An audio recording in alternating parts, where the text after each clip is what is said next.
10 years ago was the last time that the creativity in the fine arts class was taught. When I heard about it, I was really excited because it was an interdisciplinary fine arts class, already on the books but hadn't been taught recently. And I thought that it would address certain problems that I see that are common with young artists. One is the simple problem of not having an idea. So that notion of a search for inspiration was important to me. Another challenge that I think young artists run into is an issue of self-criticism, how to keep creating despite this pervasive sense that my stuff isn't as good as my heroes' stuff, as my role models' work. I was trying to find ways to develop a course and a project set that would get students out of that self-defeating mindset. A lot of times in the arts, people get into these silos. If you're a painter, you paint. You look at other painters, you make paintings, and you talk about them with other painters. If you're a musician, you make music. If you're a filmmaker, you make film, right?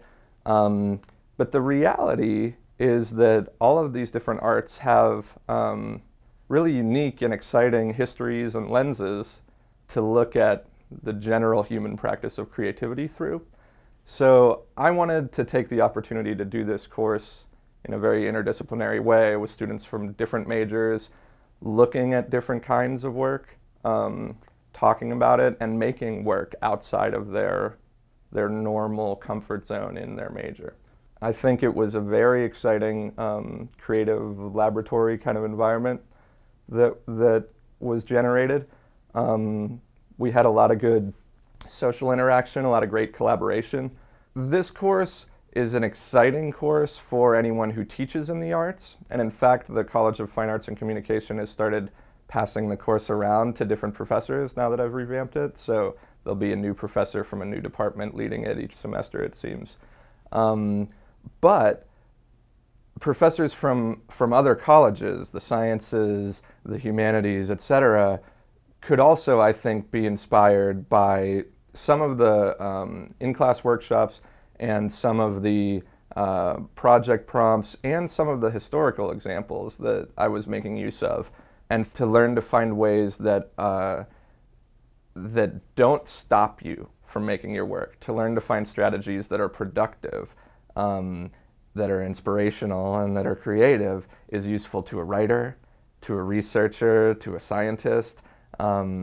Any major you could come up with, I could come up with a reason why creativity would be a valuable skill. So I think that some of the project prompts and historical examples and in-class workshops that taught that sense of creativity are valuable no matter what field you're working in.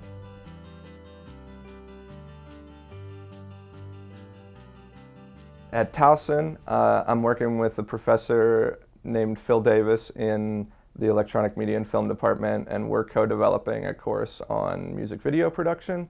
We're hoping to get electronic media and film students involved with actual Baltimore-based bands and musicians, so that they're not just making a theoretical music video for their favorite song or what have you.